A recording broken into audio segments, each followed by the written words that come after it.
vamos, hermanos, a entrar a la Escritura. Y el pasaje básicamente nos relata la importancia del Evangelio en relación a una temática, y la temática tiene que ver con litigios legales en la iglesia del Señor, algo que vamos a observar que en cierta manera el apóstol Pablo está con la boca abierta, tratando la manera de entender cómo la iglesia se ha metido en ese tipo de práctica, de problemas, diferencias en la iglesia, llevarlas a cortes públicas.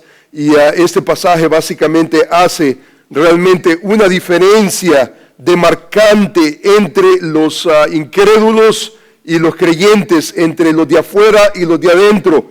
Este capítulo considera básicamente a los creyentes y los considera realmente como en relación a la importancia del Evangelio. Y la pregunta contundente en este pasaje es: ¿cómo maneja una comunidad cristiana que ha abrazado el Evangelio las disputas, las quejas entre los hermanos? ¿Cómo manejamos nuestras diferencias? Gracias a Dios que la Biblia no es un libro idealista, sino altamente realista, y nos hace ver las realidades del pueblo de Dios. Estas no son invenciones, son realidades, pero dentro de esas realidades, como el pueblo de Dios, cómo la revelación divina de Dios nos enseña a tratar con nuestras diferencias. El pasaje de la Escritura lee de la siguiente manera: ¿osa alguno de vosotros, cuando tiene algo contra otro, ir a juicio delante de los injustos y no delante de los santos? Nuevamente, observe la pregunta: ¿osa, se atreve alguno de vosotros, cuando tiene algo contra otro, ir a juicio delante de los injustos y no delante de los santos? ¿O no sabéis que los santos han de juzgar al mundo? Y si el mundo ha de ser juzgado por vosotros, ¿sois indignos de juzgar cosas muy pequeñas? ¿O no sabéis que hemos de juzgar a los ángeles? ¿Cuánto más las cosas de esta vida? Si pues tenéis juicios sobre cosas de esta vida, ¿ponéis para juzgar a los que son de menor estima en la iglesia? Para avergonzaros lo digo, pues que no hay entre vosotros sabio, ni aun uno que pueda juzgar entre sus hermanos, sino que el hermano con el hermano pleitea en juicio, y esto ante los incrédulos.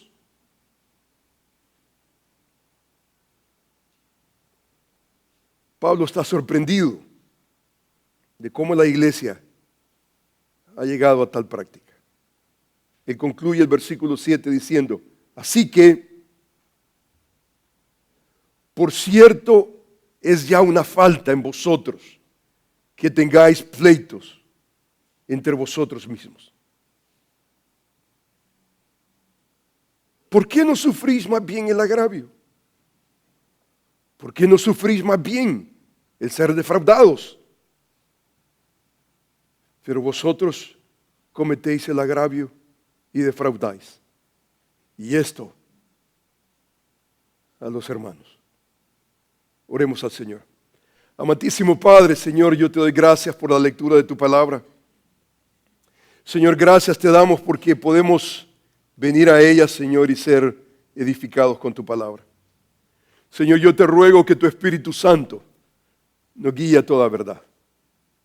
Yo te ruego, Padre bendito, que podamos, Señor, ver en este pasaje de la Escritura lo contundente del Evangelio, especialmente, Señor, en diferencias que hay, existen, existirán, Señor, en nuestra existencia. Señor, yo te agradezco por la realidad de este pasaje bíblico. Yo te agradezco, Señor, porque podemos venir delante de ti y rogar que tu Espíritu Santo nos guíe a toda verdad. Y que podamos, Señor, tomar perspectiva y que podamos crecer, Señor, en tu palabra. Yo te alabo, te bendigo, Señor, porque en este púlpito tu palabra se abre. Y se abre, Señor, con la intención de que tú, Señor, trates con nuestros corazones, Señor, necesitados. En momentos nos confundimos, en momentos en lugar de ver, Señor, tu palabra, vemos al mundo, vemos a nuestro alrededor, vemos la cultura y, Señor, nos hundimos. Traemos, Señor, no solamente ignominia al nombre de Cristo, pero ofendemos a nuestros hermanos. Y esto al final, Señor, no trae gloria ni honra a ti. Y yo te suplico, mi Señor, de que tú nos instruyas y que tú, Señor, nos corrijas y que tú puedas poner, Padre bendito, tu verdad en nuestros corazones. Queremos vivir, Señor, a tu manera. Te damos muchísimas gracias, Señor, por la oportunidad de estar alrededor de tu palabra. Tu palabra tiene poder para sobreedificarnos. Te alabamos, te bendecimos en el nombre de Jesús y para tu gloria, Señor. Amén.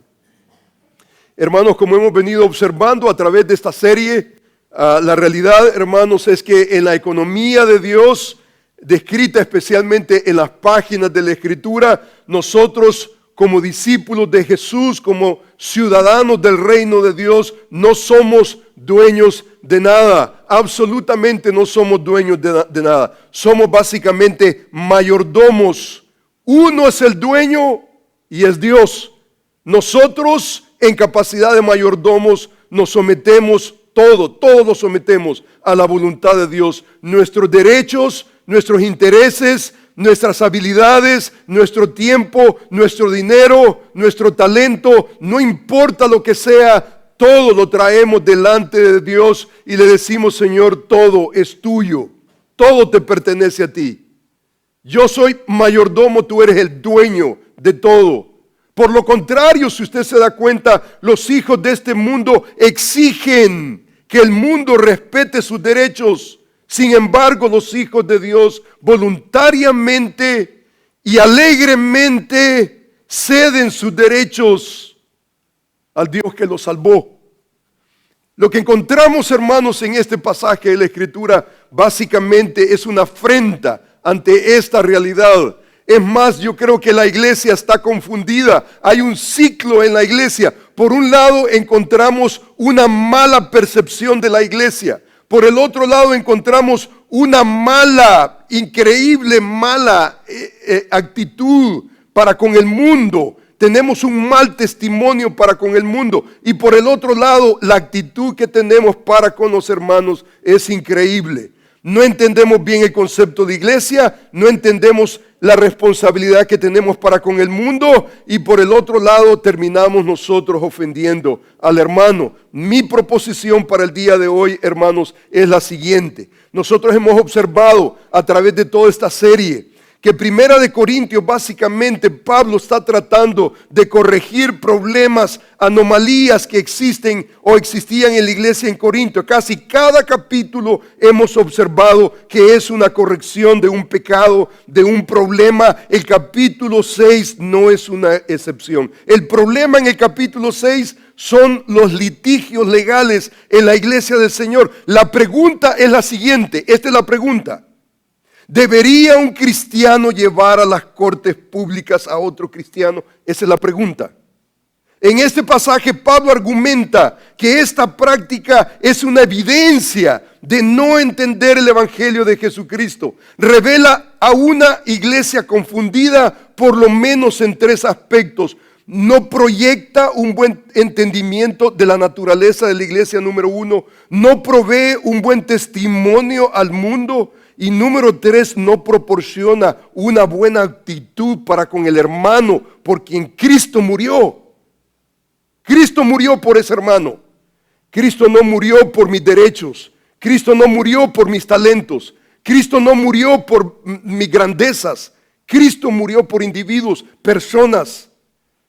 Y entonces, hermanos, para tratar la manera de poner en perspectiva este concepto, hay un problema y el problema principal Si usted se recuerda, el capítulo 5 es la inmoralidad en la iglesia del Señor, pero el capítulo 6 tiene que ver con esos litigios legales que estaban ocurriendo en la iglesia en Corintios. Usted observe capítulo 1, 2, 3 y 4, divisiones en la iglesia del Señor. El interés del apóstol Pablo es tratar la actitud que yo debo de tener para con las diferencias que tengo para con mi hermano.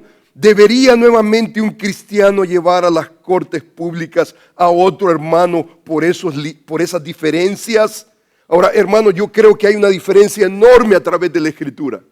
Nosotros tenemos responsabilidad para con las leyes, el gobierno. Nosotros tenemos responsabilidad de pagar tax. Nosotros tenemos responsabilidad, por ejemplo, asuntos, por ejemplo, de abuso sexual, por ejemplo, en la iglesia. Nosotros no solamente somos responsables internamente dentro de la iglesia, pero nosotros vivimos también en una esfera más amplia y es el mundo, y tenemos la responsabilidad nosotros de tratar esos asuntos a otros niveles.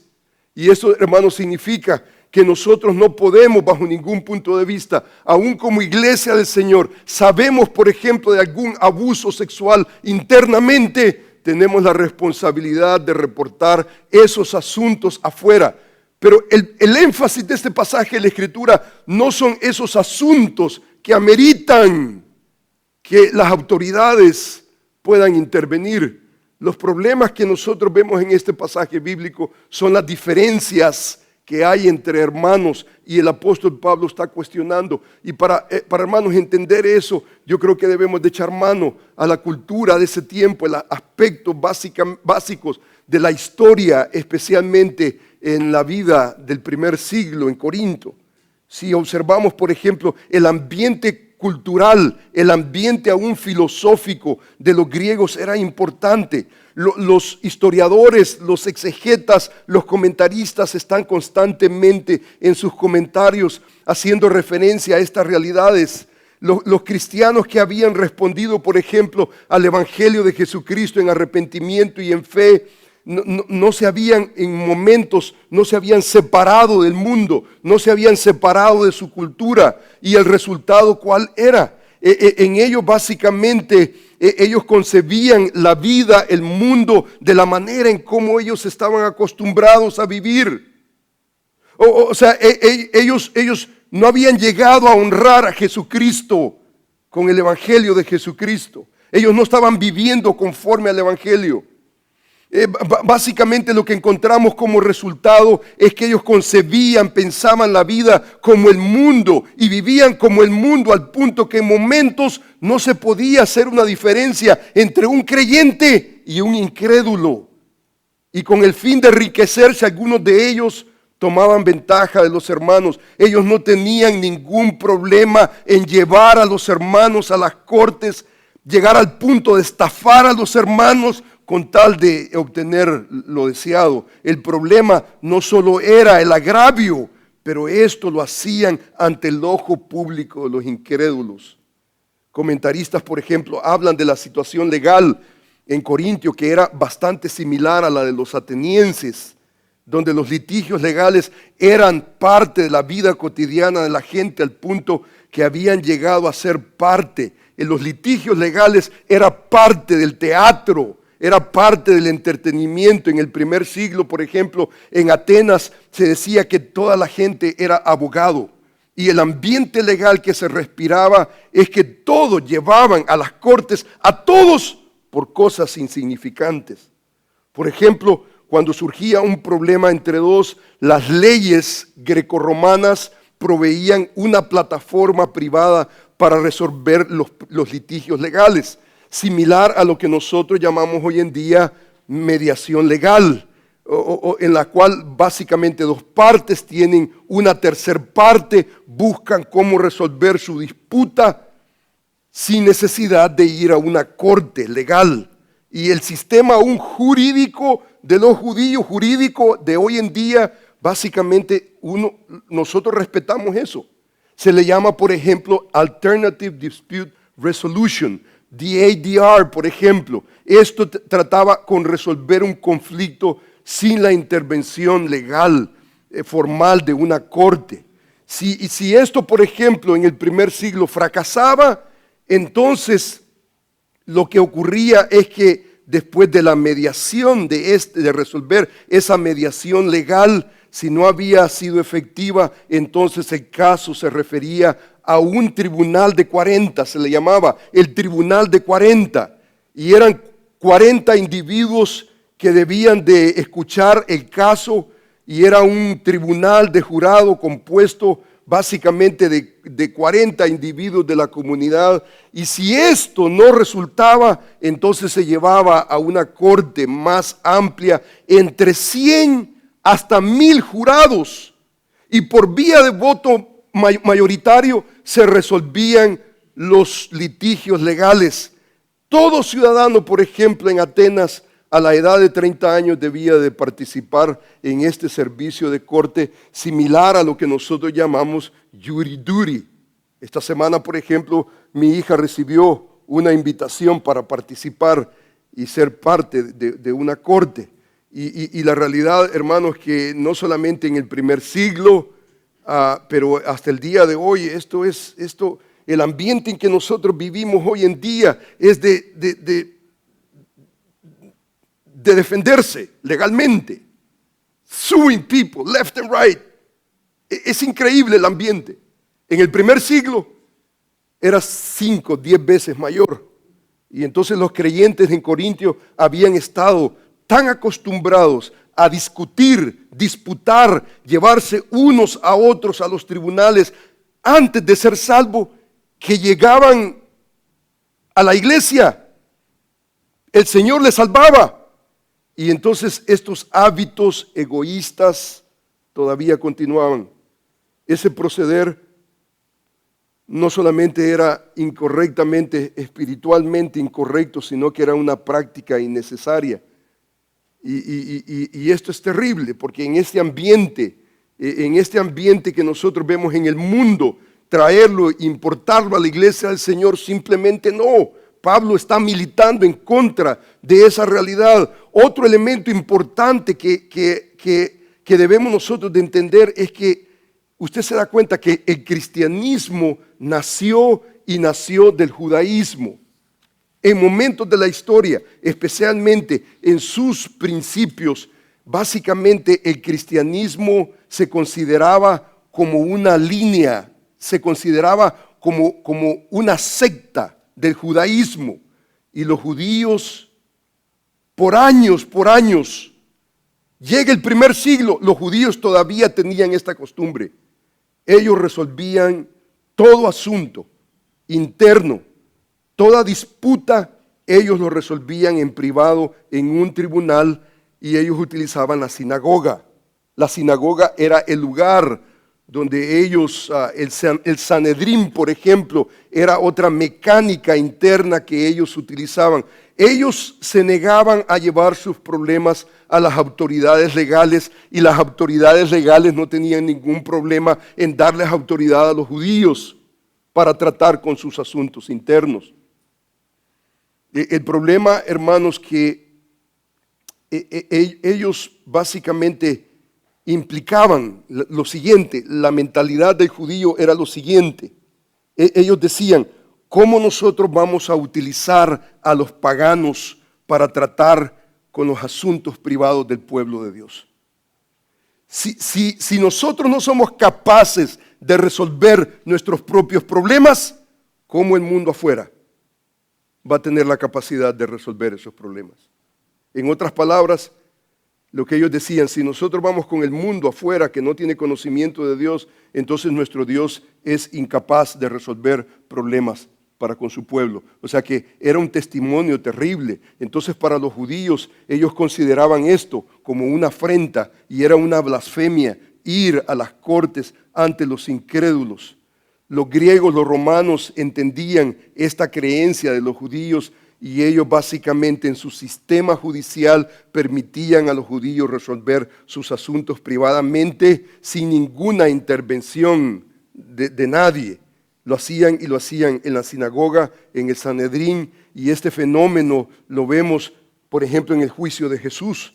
En el Sanedrín, por ejemplo, tenía la capacidad de enjuiciar a Jesús y darle el juicio a Jesús. En este caso, por ejemplo, muerte con el permiso, por ejemplo, de la autoridad romana, de Pilato.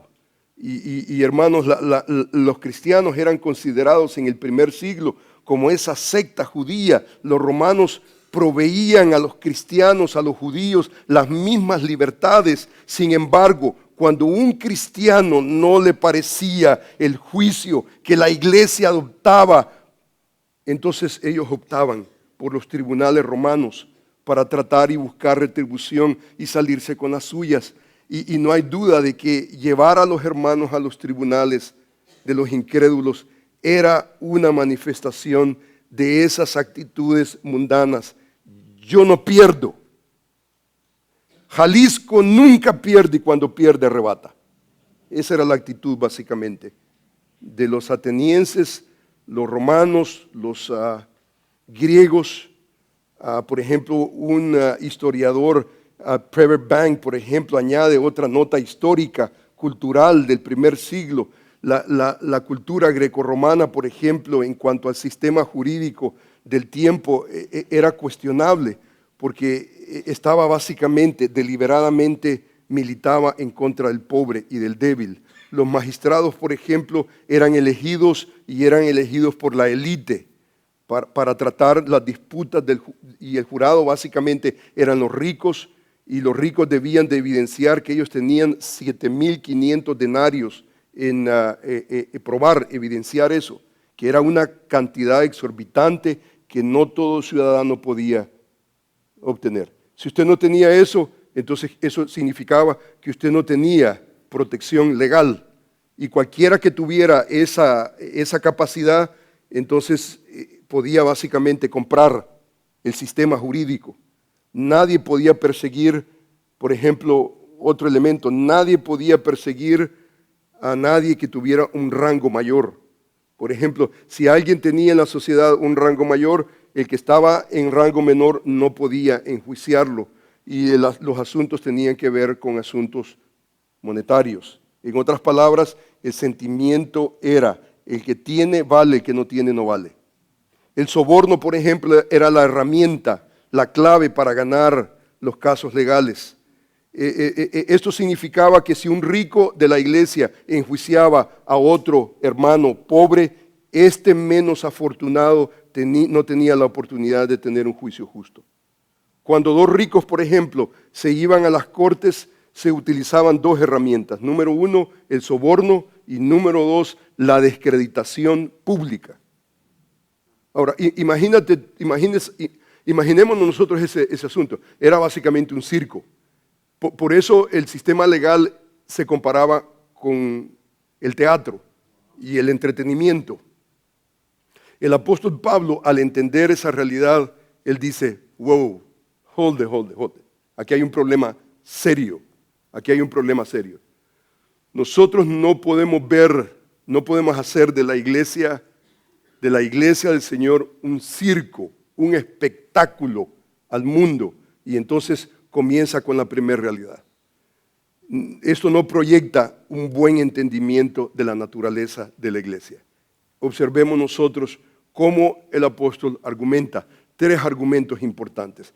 Si usted observa, por ejemplo, él pregunta: ¿osa alguno de vosotros, cuando tiene algo en contra de otro, ir a juicio delante de los injustos y no delante de los santos?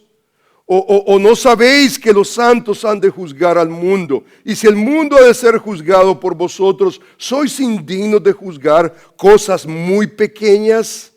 ¿O no sabéis que hemos de juzgar a los ángeles? ¿Cuánto más las cosas de esta vida? Si usted se observa, los argumentos que está levantando el apóstol Pablo son interesantes. Número 1, Pablo está cuestionando el atrevimiento de llevar a los hermanos a las cortes públicas. Ahora, el pasaje de la Escritura no dice directamente en qué consistía básicamente el asunto. ¿Os alguno dice de vosotros cuando tiene algo contra otro? No sabemos exactamente qué es ese algo. Pero sabemos nosotros que tenía que ver con pleitos que tenían un hermano con el otro. Por ejemplo, otras versiones modernas dice, en lugar de decir, ¿osa alguno de vosotros? Otras versiones dice, ¿se atreve alguno de vosotros? O sea que en otras palabras, para el apóstol Pablo, este es un atrevimiento. Si alguno de ustedes tiene un pleito contra otro, ¿cómo se atreve a presentar demanda ante los inconversos en vez de acudir a los cristianos? Dice otra versión. Otra versión dice, cuando uno de ustedes tiene un pleito contra otro, ¿cómo se atreve a pedir justicia ante los tribunales donde la justicia simplemente no es lo que prevalece? Dice el apóstol Pablo, este es un atrevimiento. ¿Se atreve alguno de vosotros cuando tiene algo contra otro? O sea, aquí la pregunta es, ¿qué es lo que hacemos nosotros cuando un hermano tiene algo contra otro? ¿Qué hacemos? ¿Ir a juicio delante de los injustos y no delante de los santos? Usted se da cuenta que hay una diferencia entre los injustos y los santos. Injustos, hermanos, no significa necesariamente que los jueces en las cortes son incapacitados para tratar asuntos de juicio. Absolutamente no, absolutamente no. Pero el apóstol Pablo, usted se da cuenta que no está hablando de capacidad de juicio, no está hablando de capacidad de juicio, sino que está contrastando a los injustos con los santos. O sea que los santos tienen una capacidad, tienen una orientación que simplemente el injusto no tiene. Eso no se trata si el injusto, el juez que está afuera no tiene capacidades, digamos, jurídicas y no tiene capacidades de poder escuchar y entender y aplicar la ley. No significa eso.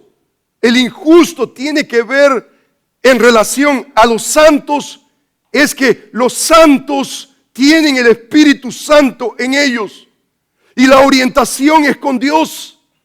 La orientación primaria es Dios.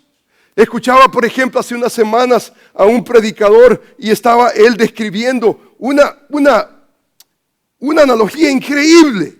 Y él decía acerca de un hombre con traje, bien trajeado, y entonces venía comiéndose una banana. Y entonces venía comiéndose la banana y entonces se terminó la banana y entonces comenzó él a agarrar la cáscara de la banana y entonces él comenzó a ver a la izquierda, comenzó a ver a la derecha, al frente y entonces cuando no vio a nadie, ¡pum!, tiró la banana. Y él dice, eso es ateísmo práctico. Tal vez este hombre con traje, si usted le pregunta, ¿y usted es cristiano? Tal vez usted le va a responder, sí soy cristiano porque no soy musulmán, porque no soy otra cosa. Tal vez es un cristino, who knows. Pero un cristiano no solamente agarra la cáscara y ve al lado izquierdo, al derecho, al enfrente, hacia atrás. Pero ¿qué hace un cristiano? Ve hacia arriba.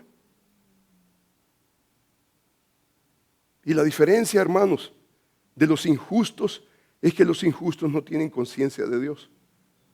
El cristiano tiene conciencia de Dios y antes de tirar la cáscara ve hacia arriba la responsabilidad que nosotros tenemos delante de nuestro Dios. ¿Cómo es posible que nosotros vamos a ir a tratar nuestros asuntos con alguien que ve un problema y solamente ve a su alrededor, ve el horizonte y no tiene la capacidad de tener una perspectiva vertical de las cosas? ¿Qué dice Dios? O sea que esto le dice el apóstol Pablo, le llama esto atrevimiento. Este es un atrevimiento. Pensar que nosotros vamos a hacer ese tipo de cosas y que el mundo allá afuera va a resolver los problemas con nosotros. Usted se da cuenta que hoy en día el argumento es exactamente lo mismo. ¿Sabe lo que ha cambiado? Básicamente ha cambiado la atmósfera. Hoy en día los cristianos andan buscando respuestas en la psicología. Ven a su alrededor y piensan que la psicología tiene la respuesta para los problemas del mundo. Y no se dan cuenta que entre los profesionales, el suicidio más alto está entre los psicólogos. Si los psicólogos tuvieran la respuesta, la situación tuviera un panorama completamente diferente. Y yo me pregunto qué es lo que hacían los cristianos cuando no existía la psicología, que apenas comenzó hace 100 años atrás. ¿Qué es lo que hacían? Resolvían sus asuntos y resolvían sus asuntos conforme a lo que las Escrituras nos enseñan. Y hacia esa dirección va el apóstol Pablo. El apóstol Pablo, mire qué interesante lo que dice. El apóstol Pablo no solamente argumenta, no solamente cuestiona, este es un atrevimiento, pero usted se da cuenta de lo que hace el apóstol Pablo. El apóstol Pablo echa mano, un segundo argumento, él echa mano de una teología increíblemente preciosa. Él está trayendo un argumento teológico, doctrinal, increíblemente importante. Mire el versículo 2 lo que dice. ¿O no sabéis, dice, que los santos han de juzgar al mundo? Los santos han de juzgar al mundo, no los injustos. Los santos han de juzgar al mundo. Y si el mundo ha de ser juzgado por vosotros, o sea que los santos, ¿quiénes son? Vosotros, la iglesia, Corinto, una iglesia local. Dice, y si el mundo ha de ser juzgado por vosotros, sois indignos de juzgar cosas muy pequeñas. O sea que aquí estamos hablando de trivialidades en comparación a las cosas que los santos van a juzgar. Aquí, esta es una referencia increíble. Mire el versículo 3. ¿O no sabéis que hemos de juzgar a los ángeles? ¿Cuánto más las cosas de esta vida? Estas cosas de esta vida son las cosas pequeñas en comparación a las cosas que nosotros vamos a juzgar el día de mañana. Esto es importantísimo. Porque aquí está el apóstol Pablo básicamente haciendo un argumento muy interesante. Y el argumento tiene que ver con la realidad que los santos han de juzgar al mundo. Si usted se da cuenta, desde el Antiguo Testamento nosotros comenzamos a observar esta teología importante. Él dice, y veía yo, dice, que este cuerno hacía guerra contra los santos y los vencía hasta que vino el ángel de días. El ángel de días es nuestro Dios en compañía de su Hijo. El anciano de días es el Dios eterno que confiere el reino a su Hijo. Si usted observa el versículo, por ejemplo, el capítulo 7 de Daniel, versículo 13 y 14, usted se va a dar cuenta, el versículo 13 y 14, el anciano de días está en relación a su Hijo, a quien le confiere básicamente el reino. Y dice la Escritura, hasta que vino el anciano de días y le dio el juicio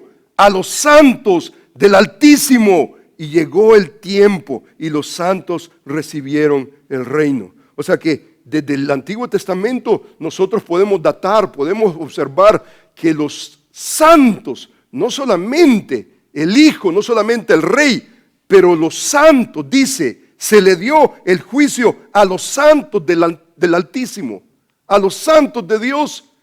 Conforme a la profecía de Daniel, ellos van a tener la capacidad no solamente de reinar, pero de juzgar. Dice la Escritura que dice, y veía yo este cuerno, que tiene una relación increíble al libro de Apocalipsis, especialmente en el momento de la tribulación, de la gran tribulación. Pero dice la Escritura que estos santos eran vencidos hasta que vino, dice el anciano de días, y le dio el juicio a los santos del Altísimo y llegó el tiempo y los santos recibieron el reino. O sea que habla no solamente de un reino, pero habla también de la realidad que en ese reino se les dio, dice, el juicio a los santos del Altísimo. Esto es el Antiguo Testamento. O sea que cuando el apóstol Pablo está pensando, ¿no sabéis que vosotros santos van a juzgar al mundo? Esto no es algo nuevo del apóstol Pablo. Esto no es por primera vez. Pablo no se está inventando esto.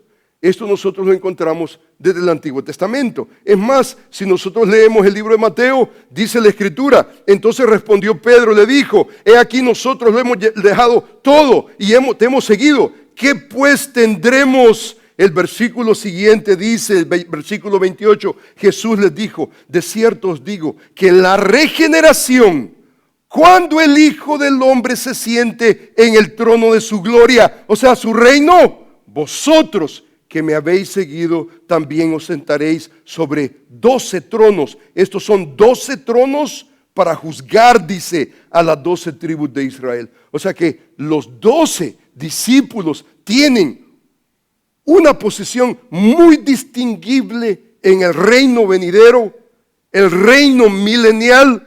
Dice que se sentarán sobre 12 tronos para juzgar a las 12 tribus de Israel. Dice el libro de Lucas paralelamente, porque ¿cuál es el mayor? ¿Cuál es mayor, el que se sienta a la mesa o el que sirve? No es el que se sienta a la mesa, mas yo estoy entre vosotros como el que sirve.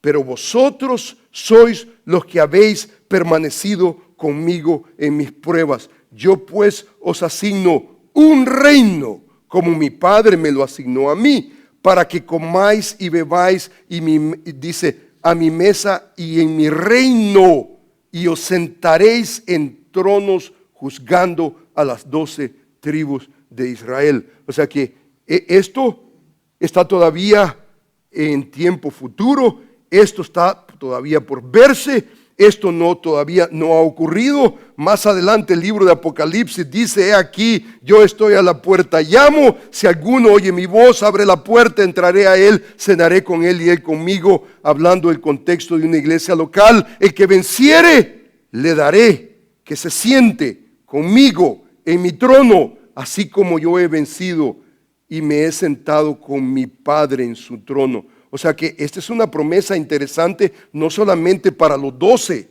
sino que dice que el que venciere, le daré que se siente conmigo en mi trono, así como yo he vencido y me he sentado con mi Padre en su trono. ¿Y qué va a hacer en su trono? ¿En qué capacidad va a estar? No solamente como el rey, pero como el que ejerce el juicio a las naciones. Dice la Escritura en el libro de Apocalipsis, el que venciere y guardare mis obras hasta el fin, yo le daré autoridad sobre las naciones y las regirá con vara de hierro y serán quebradas como vaso de alfarero, como yo también la he recibido de mi Padre, y le daré la estrella de la mañana, que tiene que ver básicamente con el concepto de lo que Juan habla en el capítulo 22, versículo 16. La estrella resplandeciente de la mañana es básicamente el Señor Jesús.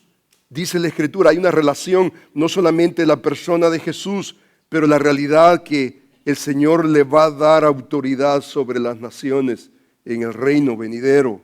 Dice, por ejemplo, el libro de Apocalipsis en el capítulo 20 en una manera específica. Él dice, vi a un ángel que descendía del cielo con la llave del abismo y una gran cadena en la mano, y prendió el dragón, la serpiente antigua, que es el diablo Satanás, y lo ató.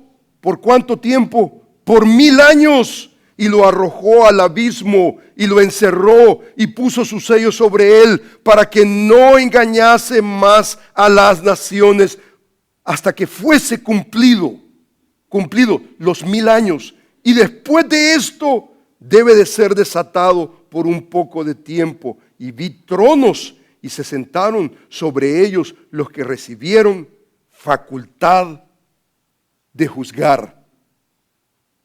y vi las almas de los decapitados por causa del testimonio de Jesús y por la palabra de Dios, los que no habían adorado a la bestia ni a su imagen y que no recibieron la marca en sus frentes ni en sus manos, y vinieron y reinaron con Cristo 1000 años. O sea, hermano, esta es profecía. Cuando el apóstol Pablo está argumentando y está diciendo, ¿no sabéis que ustedes van a juzgar a las naciones? ¿Cómo es posible que ustedes no tengan un grano de entendimiento sobre la realidad que los injustos no tienen esa dimensión vertical? Agarran un problema en su mano, una cáscara de banana, y todo lo que hacen es ver a su alrededor. El inconverso no viene delante del Señor y le dice, Señor, ¿qué es lo que tú tienes que decir en cuanto a este problema? El hombre natural no percibe las cosas que son del Espíritu porque para él son locura. Eso es locura. Ver hacia arriba es locura.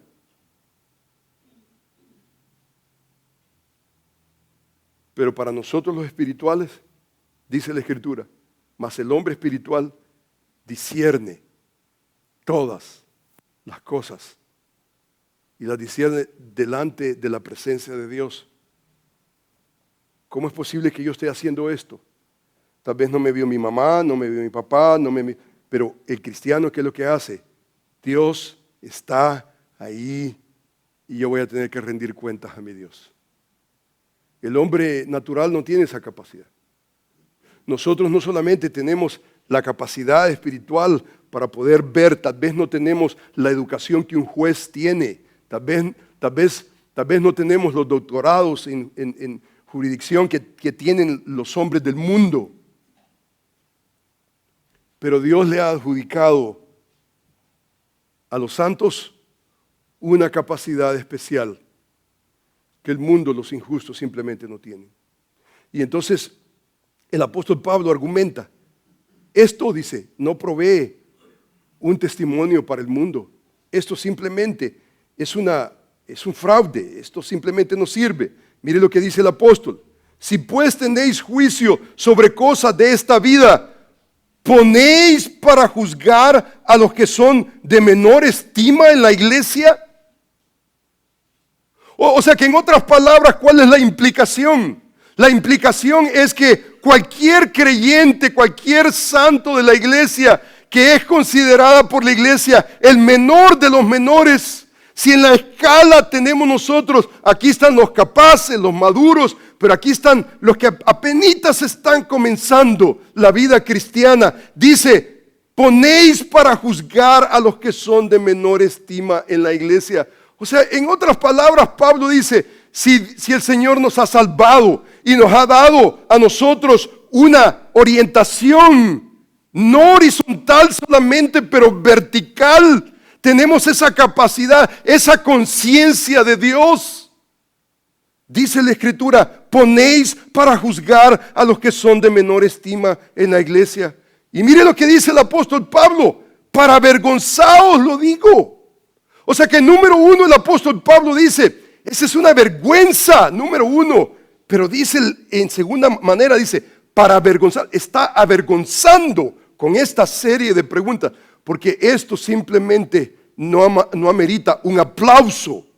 No podemos aplaudir a un creyente que trata las diferencias con su hermano de la manera en cómo los hermanos lo están tratando. Pues que no hay entre vosotros sabio, ni aun uno que pueda juzgar entre sus hermanos, sino que el hermano con el hermano pleitean en juicio, y esto ante los incrédulos que no tienen la capacidad de discernir que Dios está allí. El apóstol Pablo está indignado. El apóstol Pablo no solamente le dice a esto, atrevimiento, pero esta es una vergüenza. Esta es una vergüenza. Y yo creo que el apóstol Pablo aterriza y aterriza con esta realidad. Esto no proporciona una actitud para con el hermano. Yo creo que el apóstol Pablo va hacia esta dirección y él dice, así que, o sea, como forma de conclusión, así que, por cierto, es ya una falta entre vosotros que tengáis pleitos entre vosotros mismos. Ya eso es una falta. La segunda falta, ¿cuál es? Que nosotros tengamos que traer esto ante un circo, el público, el ojo de la gente. Dice la Escritura. Mire las preguntas que hace en el versículo 7. Yo creo que estas son las preguntas que todo creyente con conciencia de Dios se hace en relación a su hermano. El que no tiene conciencia de Dios no se hace esta pregunta. Pero el que tiene conciencia de Dios, esta posibilidad existe. Para el que no tiene conciencia de Dios, esta posibilidad no existe. Pero el que tiene conciencia de Dios se hace esta pregunta: ¿por qué no sufrís más bien el agravio?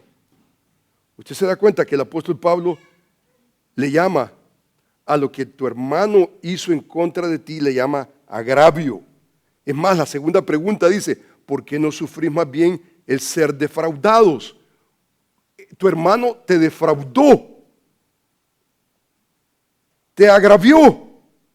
No se le llama otra cosa más que eso. O sea que no fue una equivocación. Pablo le llama: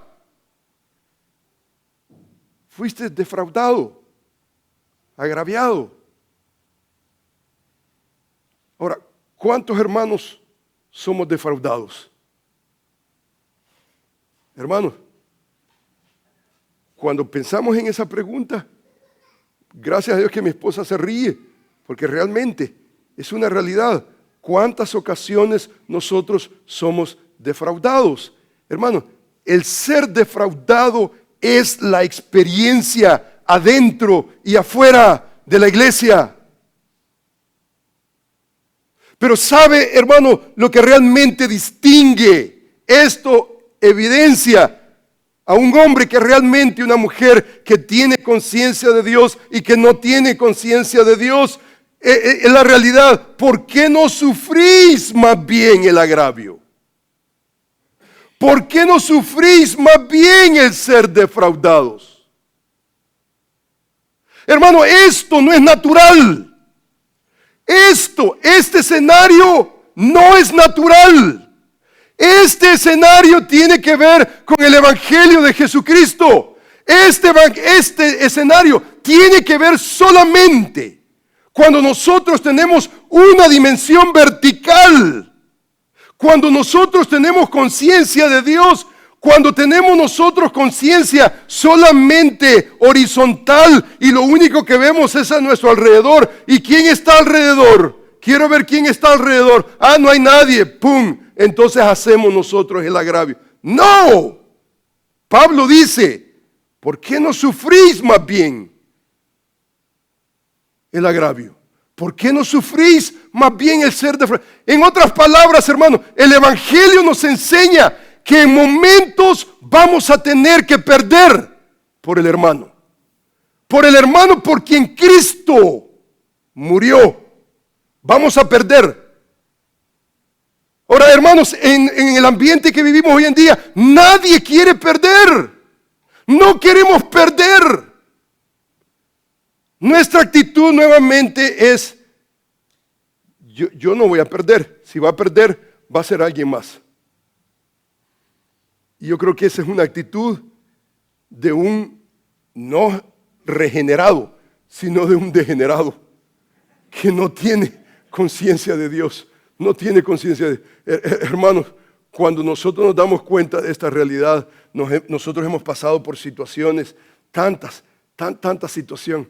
Yo recuerdo, por ejemplo, hace muchos años atrás, un miembro de la familia se iba a casar y resultó que hizo en la iglesia, organizó, habló con la coordinadora de bodas y resulta que este miembro de la iglesia no terminó bien sus cuentas y faltaron $300. Estoy hablando, hermanos, décadas atrás. $300 eran $300. Y entonces resulta que esta persona no iba a pagar los $300 que faltaban. Quien tenía que pagar esos $300 era este miembro de la familia. Hermanos, yo no sabía todo lo que estaba pasando atrás. Escuché la situación y, hermanos, por la paz, por la tranquilidad, yo tuve que escribir un cheque de $300. Para mí, mis hermanos eran más importantes. La tranquilidad de la iglesia era más importante que el pleito que se estaba armando. Y, hermano, en momentos necesitamos nosotros, por virtud del Evangelio de Jesucristo, por la manera en cómo Cristo nos ha tratado, nosotros deberíamos de tener esa actitud, que solamente un creyente puede tener esa actitud. Es más, mire lo que dice la Escritura en el libro de Mateo. Oíste que fue dicho, ojo por ojo y diente por diente, pero yo os digo, no resistáis al malo, antes a cualquiera que te hiriere en la mejilla derecha, vuélvele también la otra. Al que quiera ponerte en pleito, quitar la túnica, déjale también la capa. Cualquiera que te obligue a llevar carga por una mía, ve con él 2. El que te pida, dale. El que quiera tomar de ti, presta. Dice, no rehuses. O sea, hay cosas que son más importantes que las cosas de este mundo. Si yo no entiendo en mi mente, yo no tengo la capacidad de entender que mi hermano es más importante que mi capa, más importante que el dinero, más importante que gastar el gas para ir una milla extra. Mi hermano es más importante. En este mismo capítulo del Sermón del Monte, Jesús dice, oíste que fue dicho, amarás a tu prójimo, aborrecerás a tu enemigo, pero yo os digo, amad a vuestros enemigos. Amad a vuestros enemigos no es un asunto natural, es un asunto sobrenatural, divino. Solamente el Espíritu de Dios nos enseña a nosotros a relacionarnos apropiadamente con el que nos ha agraviado dentro de la iglesia. ¿Qué es lo que ha hecho en contra de nosotros? Se ha aprovechado de nosotros. ¿Y sabe cuál es nuestra actitud? Nuestra actitud es como los atenienses. Nuestra actitud es como los griegos, los romanos, como el mundo, los injustos. No queremos perder. Viene el Evangelio de Jesucristo y nos dice, you should be willing to lose. Está bien. Y es correcto. Por tu hermano, tienes que estar dispuesto a sufrir.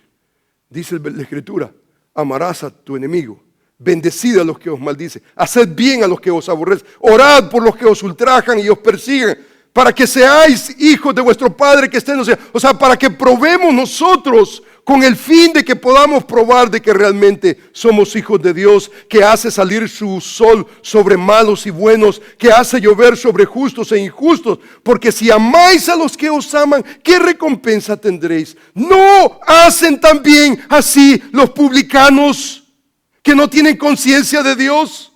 Y los republicanos también y los demócratas. Dice la Escritura, si saludáis a vuestros hermanos solamente, ¿qué hacéis de más? ¿No hacen también así los gentiles que no tienen conciencia de Dios? Sed pues vosotros perfectos como vuestro Padre que está en los cielos es perfecto. Nuestra orientación no es la cultura, nuestra orientación no es el mundo, nuestra orientación es nuestro Padre que está en los cielos, que hace salir su sol sobre justos e injustos. ¿Se merece el injusto que Dios lo trate con esa misericordia? No. Mi hermano no se merece que yo lo trate de esa manera. No merece. Y recuerdo esa historia. Escribí el cheque de $300. 5 años después viene la hermana y me escribió un cheque como de $1,000 y tantos con intereses y me dice, mijito lindo, me dice, yo te quiero agradecer por la manera en cómo tú, mira, yo he vivido mi vida cristiana por 30 años y tú apenas comenzando tu vida cristiana, me diste una lección increíble. Mi esposo y yo nos sentamos, hicimos las cuentas, tú no debías de haber pagado esos $300. Y aquí está, y ese dinero me ayudó a mí a comprar una casa. Me ayudó a comprar una casa, realmente. Por lo menos contribuyó. Es increíble. Yo me pregunto, ¿cuál es nuestra orientación?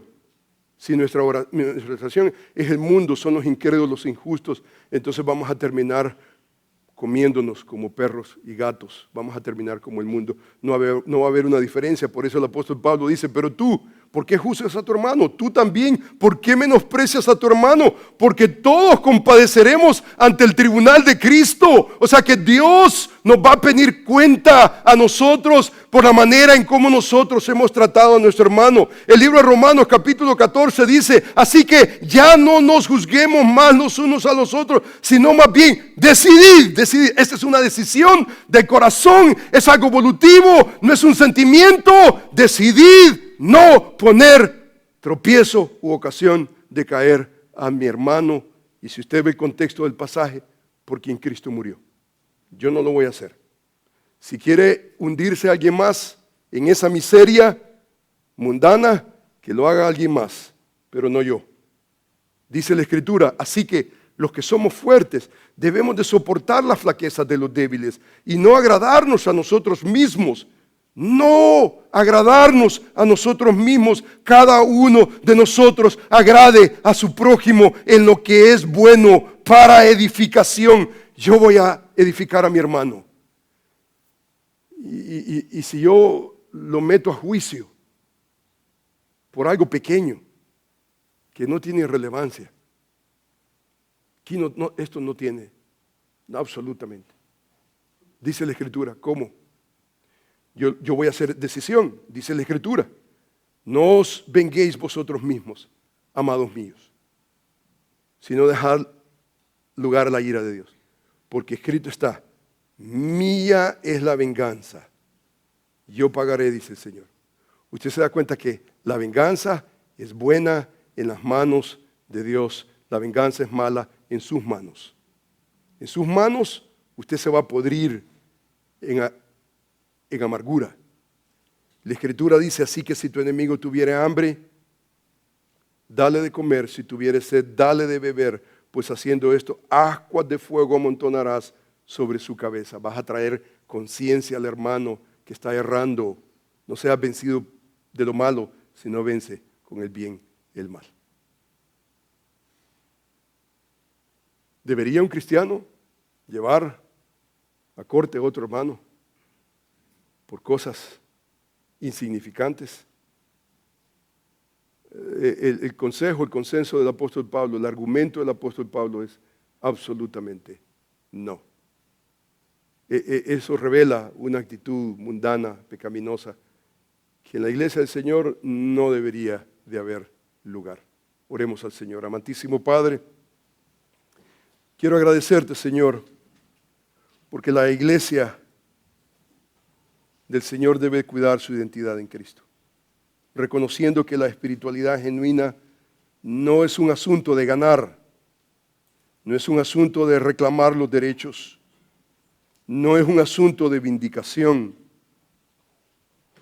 sino por el bien del hermano, los cristianos deberían aprender a perder, ceder sus derechos, aún dejar la venganza en las manos de Dios.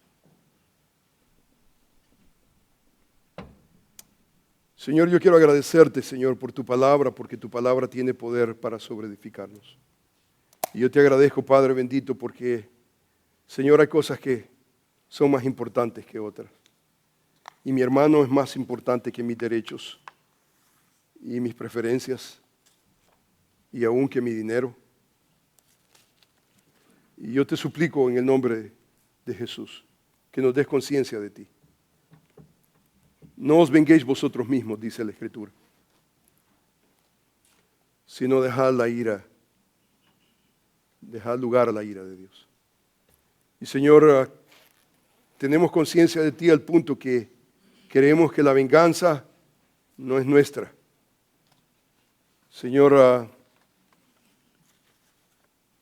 tú vas a tener que tratar aún con aquellos, Señor, que se aprovechan y que quieren tomar ventaja.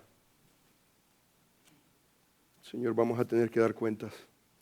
Tu palabra nos enseña, no erréis, Dios no puede ser burlado. Todo lo que el hombre sembrare, eso cosechará. Y Señor, queremos cosechar para gloria y honra tuya.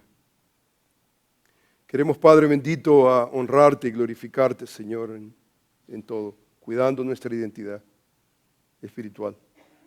Señor, aún siendo nosotros pecadores, Cristo murió por nosotros. Y eso es una realidad del carácter divino de Dios. Eso es lo que Él es, nuestro Señor y Salvador Jesucristo. Y a Él queremos, Señor, asemejar. No queremos seguir al mundo que está a nuestro alrededor. Queremos, Padre bendito, honrarte y glorificarte, Señor, en nuestra vida. Yo te alabo, te bendigo. Te doy gracias, Señor, por nuestro hermano Mauricio, su esposa, que regresaron con bien, Señor, a tu iglesia, Señor, a su casa. Gracias, Señor, te doy por la vida de nuestro hermano. Bendícele ricamente. Te doy gracias por nuestra hermana Alma también, que regresó, Señor, de su asignatura con su hijo, su nieto. Gracias, Señor, te damos, Señor, por lo bueno que tú has sido en nuestras vidas.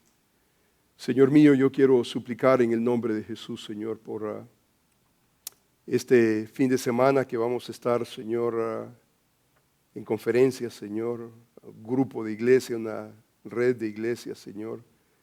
Yo quiero suplicar, Padre bendito, de que tu cuidado y tu voluntad esté en la vida de los que estamos, Señor, afuera. Yo te ruego, Señor, que nos puedas, Señor, bendecir abundantemente, Señor. Queremos ir, Señor, a esas puertas que creemos que tú has abierto. Y queremos ir, Señor, con la convicción de que tú, Señor, estarás con nosotros. Señor, no dependemos solamente de la preparación que tú, Señor, nos has provisto. Queremos, Padre bendito, ir con esa habilitación espiritual que solamente tú, Señor, das a los tuyos. Señor, alabamos tu precioso nombre. Te damos gracias, Padre bendito, porque podemos venir delante de tu presencia y agradecerte por las cosas que tú haces. Señor, continuamos orando por nuestras hermanas, Señor, que están delicaditas de salud. Muy en especial, María José, Señor, fortalécela. Nuestra hermana Keishla, nuestra hermana Paula también, Señor, Michelle. Señor, queremos rogar por Carmen, queremos suplicar por su pequeño. Señor, hay cuánta necesidad a nuestro alrededor y queremos, Señor, rogar en el nombre de Jesús de que tú nos des, Señor, la habilidad de, Señor, esperar en ti. Señor, te amamos, te alabamos, Señor. Te damos a ti el honor y la gloria por lo bueno, lo lindo que tú eres en nuestra vida. Señor, yo te alabo, te bendigo. Bendice a tu pueblo. Lo ruego en el nombre de Jesús y para tu gloria, Señor. Amén.